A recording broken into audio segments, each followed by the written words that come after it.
परमगुरु पाठशाला संकुल सतकेवल विद्या मंदिर सारसा। हूँ पंकजभाई परमार आज धोरण 9 विज्ञान और टेक्नोलॉजी अभ्यास कराईश। आज आप अभ्यास करशू यूनिट नंबर 14 जैव भू रासायणिक चक्र। आ जैव भू रासायणिक चक्र है शू तेनो अभ्यास करिए। तो जैव भू रासायणिक चक्रों तो जो जीवावरणना जैविक અને અજૈવિક ઘટકોની વચ્ચેની આંતરક્રિયા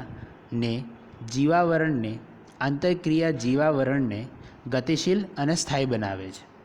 જે જીવાવરણના જૈવિક અને અજૈવિક ઘટકો, જૈવિક એટલે જેટલા પણ સજીવો છે એ બધા, અને અજૈવિક એટલે તાપમાન, હવાથી માંડીને નિર્જીવ વસ્તુઓ, એ બધી અજૈવિક ઘટકો, એ વચ્ચેની જે આંતરક્રિયા છે એ જીવાવરણને ગતિશીલ અને સ્થાયી બનાવે છે। આ આંતરક્રિયા દ્વારા જીવાવરણના વિવિધ ઘટકોની વચ્ચે પદાર્થ અને ઉર્જાનું સ્થળાંતર થાય છે। બરાબર છે। આ જે આંતરક્રિયા છે એના દ્વારા જીવાવરણના જે વિવિધ ઘટકો છે એમની વચ્ચેના પદાર્થો અને ઉર્જાનું સ્થળાંતર થયા કરે છે। આપણે જોઈએ છીએ કે સૂર્યમાંથી વનસ્પતિ ઉર્જા મેળવે છે, વનસ્પતિમાંથી આપણે ઉર્જા મેળવે છે, અથવા તો કોઈ જાતના તૃણાહારી પ્રાણીઓ મેળવે છે। તો આવી રીતે ઉર્જાનું સ્થળાંતર, પછી એમનામાંથી ઉર્જાનું, તો આ રીતે ઉર્જાનું શું થાય છે, સ્થળાંતર થતું રહે છે। તો આવો આપણે જોઈએ કે કઈ કઈ ક્રિયાઓ છે જે સંતુલનને જાળવી રાખે છે। તો જોઈએ તો પહેલી છે જળચક્ર કાં તો જલચક્ર, વોટર સાયકલ। કે આ એક ક્રિયા છે કે જે જૈવ ભૂ રાસાયણિક ચક્રને સ્થાયી રાખવા કે સંતુલિત કરવા માટેનું આ બીજું એક ચક્ર છે કે જે આ એનો મહત્ત્વપૂર્ણ ભાગ ભજવે છે। તો જોઈએ જલચક્ર।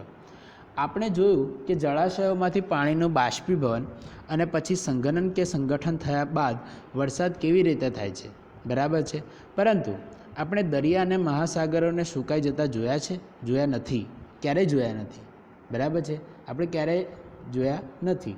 તો કઈ રીતે આપણે આ જળાશયોમાં પાણી પાછું આવે છે, બરાબર છે, પાણી આ જળાશયોમાં કેવી રીતે પાછું આવે છે? દરિયા છે, મહાસાગર છે, તો આ પૂર્ણ પ્રક્રિયા જેમાં પાણીમાંથી પાણીની બાષ્પ બને છે અને વરસાદના સ્વરૂપમાં પૃથ્વીની સપાટી પર પડે છે અને પછી નદીઓના દ્વારા સમુદ્રમાં પહોંચે છે, આને જલચક્ર કહે છે। એટલે શું કહેવા માગે છે કે દરિયામાં જે પાણી હતું, માની લો આ દરિયો છે અને આ જમીન છે, તો આ દરિયાનું જે પાણી છે બાષ્પીભવન, સૂર્યની ગરમીના કારણે બાષ્પીભવન પામીને ઉપર હવામાં જશે વરાળ સ્વરૂપે, વાદળો હવાથી અહીંયા આવશે, એ વાદળોથી જે વરસાદ પડશે એ વરસાદ જમીન પર પડશે અને અહીંથી જે પાણી છે અહીંયા આવશે દરિયામાં। તો આ રીતે આખી એક સાયકલ બનશે, બરાબર છે। એટલે સાયકલ આખી જે પૂર્ણ થઈ તો એ રીતે આખું પાણી ક્યાં જશે? દરિયામાં। એટલે દરિયામાંથી બાષ્પીભવન પામી પાછું વરસાદ સ્વરૂપે વરસી જમીન કે એના દ્વારા અને સીધું વહીને નદી કે કોઈ ઝરણા દ્વારા વહીને પછી ક્યાં જશે? દરિયામાં।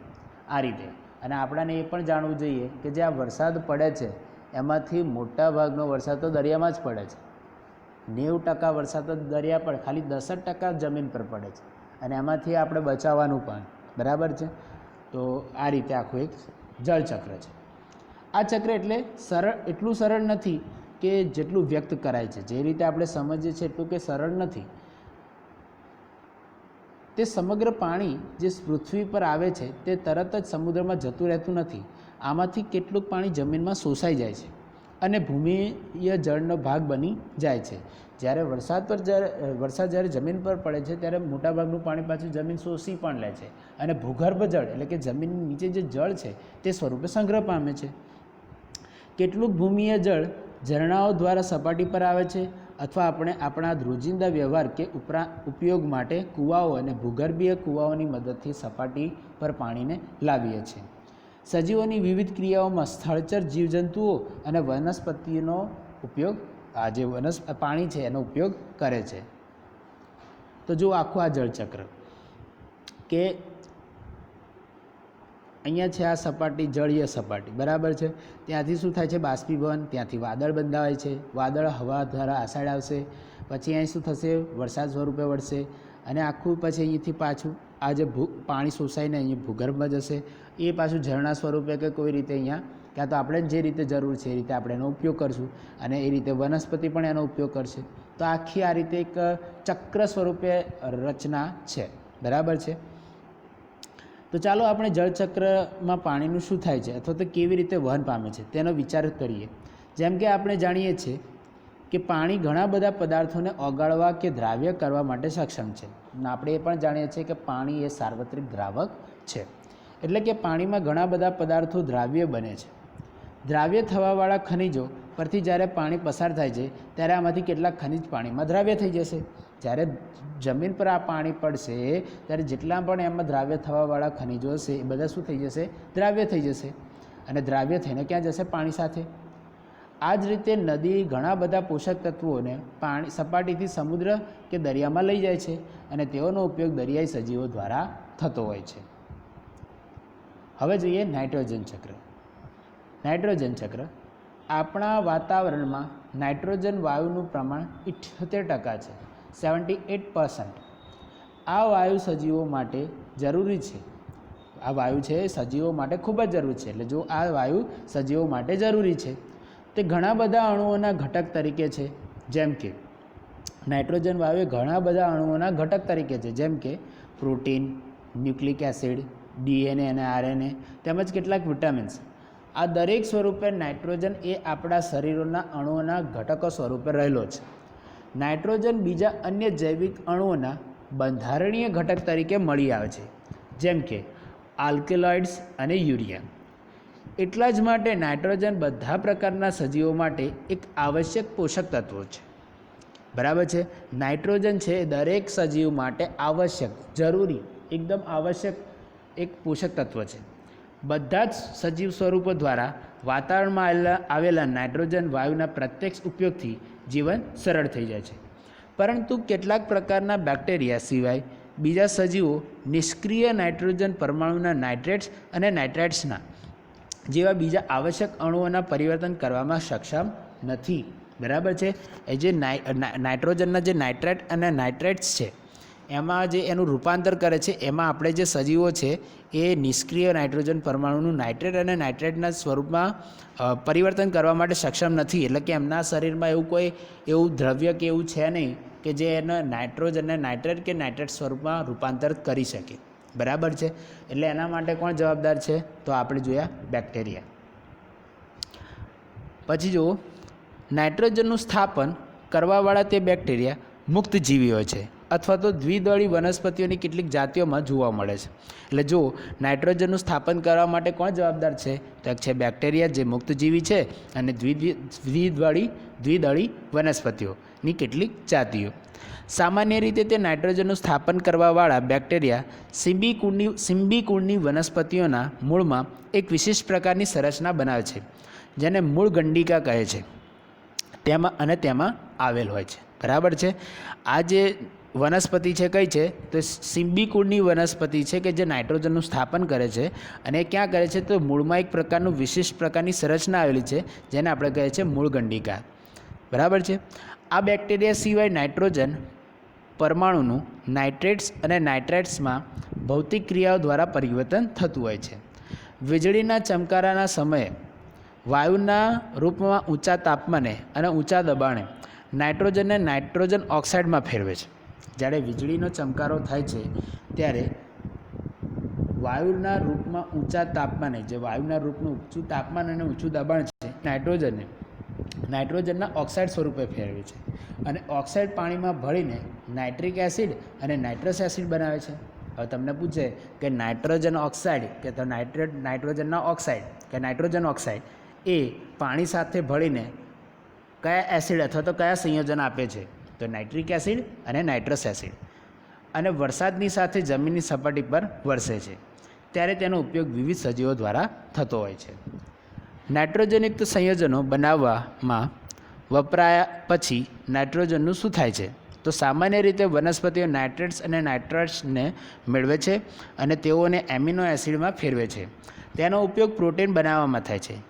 જ્યારે પ્રાણી કે વનસ્પતિ મૃત્યુ પામે છે ત્યારે ભૂમિ કે માટીમાં રહેલા અન્ય બેક્ટેરિયા વિવિધ સંયોજનોમાં આવેલા નાઇટ્રોજનનું નાઇટ્રેટ્સ અને નાઇટ્રાઇટ્સમાં પરિવર્તન કરે છે અને બીજા પ્રકારના બેક્ટેરિયા આ નાઇટ્રેટ્સ તેમજ નાઇટ્રેટ્સને નાઇટ્રોજન તત્વમાં ફેરવે છે.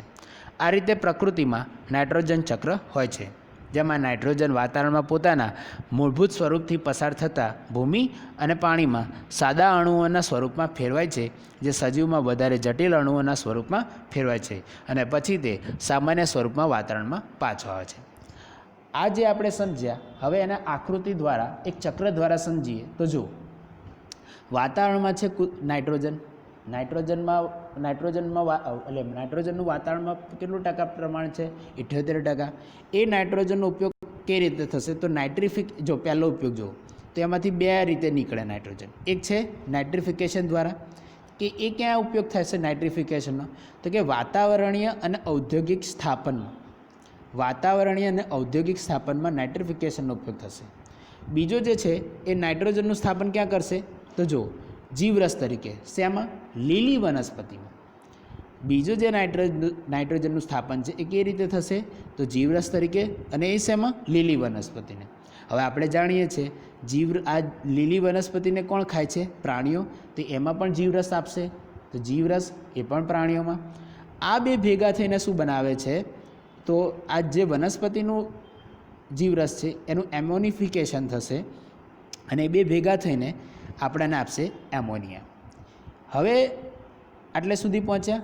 આ એમોનિયા પાછું નાઇટ્રેટ સ્વરૂપમાં આવશે. કયા સ્વરૂપ આવશે? નાઇટ્રેટ સ્વરૂપમાં. એ એમોનિયાનું નાઇટ્રેટ સ્વરૂપ પછી આવશે નાઇટ્રેટ સ્વરૂપ, અને આ જે વાતાવરણીય ઔદ્યોગિક સ્થાપન છે નાઇટ્રિફિકેશન થઈને પાછું નાઇટ્રિફિકેશન થઈને નાઇટ્રેટ્સ આપશે. હવે નાઇટ્રેટ્સ થઈ ગયું. નાઇટ્રેટ્સનું ડિનાઇટ્રિફિકેશન થઈને વાતાવરણમાં જશે, અથવા તો ડિનાઇટ્રિફિકેશન ના થાય તો એ ક્યાં જશે? વનસ્પતિમાં. તો આ રીતે આખું ચક્ર બનશે. એટલે જો એક રસ્તા દ્વારા સમજવું હોય તો પહેલો એક રસ્તો આ પકડો કે વાતાવરણના નાઇટ્રોજનનું નાઇટ્રિફિકેશન થઈને વાતાવરણીય અને ઔદ્યોગિક સ્થાપન થશે, એનું પાછું નાઇટ્રિફિકેશન થઈને નાઇટ્રેટ્સ થશે, પછી ડિનાઇટ્રિફિકેશન થઈને વાતાવરણમાં જશે. અને જો એવું ના થાય તો બીજો રસ્તો એ છે કે નાઇટ્રોજનનું સ્થાપન થશે. એમાં કોણ જશે? તો જીવરસ હશે. શેમાં? વનસ્પતિઓમાં. તો જીવરસ પાછું એ વનસ્પતિને કોણ ખાશે? પ્રાણીઓ. એટલે જીવરસ, વનસ્પતિ, પ્રાણીઓ.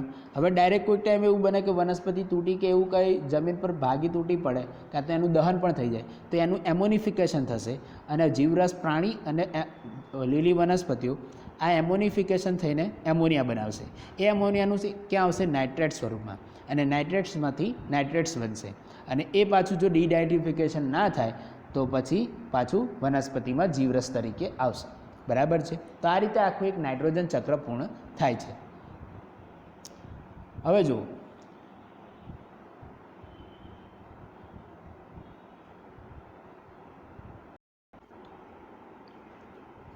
તો અહીંયા આપણે બે ચક્રની વાત કરી. એક છે જલચક્ર, બીજું છે નાઇટ્રોજન ચક્ર. હવે ત્રીજું કાર્બન ચક્ર. યાદ રાખજો, આ ત્રણેય ચક્રો પૂછાય છે અને મોસ્ટ આઈએમપી પ્રશ્નો છે. બરાબર છે? એટલે હવે વાત કરીએ કાર્બન ચક્ર. તો કાર્બન પૃથ્વી પર ઘણા બધા સ્વરૂપમાં મળી આવે છે. કાર્બન એવો તત્વ છે જે પૃથ્વી પર ઘણા બધા સ્વરૂપોમાં મળી આવે છે. તે પોતાના મૂળ તત્વ સ્વરૂપમાં હીરો અને ગ્રેફાઇટમાં મળી આવે છે. તો કાર્બન છે એ મૂળ તત્વ સ્વરૂપમાં, એટલે કયા મૂળ તત્વ સ્વરૂપે મળી આવશે? તો હીરા તરીકે અને ગ્રેફાઇટ તરીકે. સંયોજન સ્વરૂપે તે વાતાવરણમાં કાર્બન ડાયોક્સાઇડના રૂપમાં વિવિધ પ્રકારના ખનિજોમાં કાર્બોનેટ અને હાઇડ્રોજન કાર્બોનેટ, એટલે કે કાર્બોનેટ જો પૂછે તો CO3 અને હાઇડ્રોજન કાર્બોનેટ પૂછે તો HCO3 ના સ્વરૂપમાં મળી આવે છે. એટલે જે કુદરત વાતાવરણમાં સ્વરૂપમાં કહે તો કાર્બન ડાયોક્સાઇડ એ વિવિધ પ્રકારના ખનિજોમાં કાર્બોનેટ અને હાઇડ્રોજન કાર્બોનેટના સ્વરૂપમાં મળી આવે છે. જ્યારે બધા જ સજીવોમાં કાર્બન આધારિત અણુઓ જેવા કે પ્રોટીન, કાર્બોદિત, ચરબી, ન્યુક્લિક એસિડ અને વિટામિન પર આધારિત હોય છે. ઘણા બધા પ્રાણીઓમાં બાહ્ય અને અંતઃકંકાલ પણ કાર્બોનેટ ક્ષારોના બનતા હોય છે. જેમ કે આપણે કાચબાની વાત કરીએ કે કરચલાની વાત કરીએ કે કોઈ માછલી એવી હોય કે જેમના શરીર ઉપર તમે જોશો તો કવચ આધારિત હોય, અંતઃકંકાલ. બરાબર? કાં તો બાહ્ય કંકાલ હોય ને અંદર તરફ પણ હોય, હાડકાં છે, તો આની વાત છે. બરાબર છે? તો એ શેના બનેલા હોય છે? તો કાર્બોનેટ અને હાઇડ્રોજન કાર્બોનેટ. ક્લોરોફિલ ધરાવતા તમામ સજીવો સૂર્યપ્રકાશની હાજરીમાં કાર્બનનો ઉપયોગ કરીને પ્રકાશ સંશ્લેષણની ક્રિયા કરે છે. આ તો આપણે જાણીએ છીએ. એટલે અહીંયા જો પહેલો મુદ્દો યાદ રાખો કે જે પાણીના જે પ્રાણીઓ છે એની સાથે સંકળાયેલો છે, અથવા તો કાર્બોનેટ અથવા તો એમના સ્વરૂપો કયા છે અને કયા સ્વરૂપે વાતાવરણમાંથી મળી આવે છે. તો આ પહેલો મુદ્દો છે. બીજો મુદ્દો શું છે? તો હવે જો એ વનસ્પતિ આધારિત છે, બરાબર છે. વનસ્પતિ આધારિત કહ્યું તો પ્રકાશ સંશ્લેષણની ક્રિયામાં કાર્બન ડાયોક્સાઇડનો ઉપયોગ છે, બરાબર છે. તો જો ક્લોરોફિલ ધરાવતા તમામ સજીવો સૂર્યપ્રકાશની હાજરીમાં કાર્બનનો ઉપયોગ કરીને પ્રકાશ સંશ્લેષણની ક્રિયા કરે છે, જે આપણે નાના ધોરણથી ભણતા આવ્યા છે કે વનસ્પતિ ઉપયોગ શેનો કરે છે? પ્રકાશ સંશ્લેષણની ક્રિયામાં કાર્બન ડાયોક્સાઇડ. આ પ્રક્રિયા દ્વારા કાર્બન ડાયોક્સાઇડનું ગ્લુકોઝના અણુઓમાં રૂપાંતર થાય છે. આ ગ્લુકોઝના અણુ બીજા પદાર્થોમાં રૂપાંતર પામે છે અથવા તો અન્ય સજીવોના મહત્ત્વના અણુઓના સંશ્લેષણ કરવા માટે ઉર્જા આપે છે, બરાબર છે.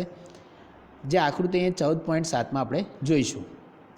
જીવંત પ્રાણીઓને ઉર્જા મેળવવાની પ્રક્રિયામાં ગ્લુકોઝનો ઉપયોગ થાય છે. શ્વસનની ક્રિયા દ્વારા બે મુદ્દા પત્યા. એક કયો છે?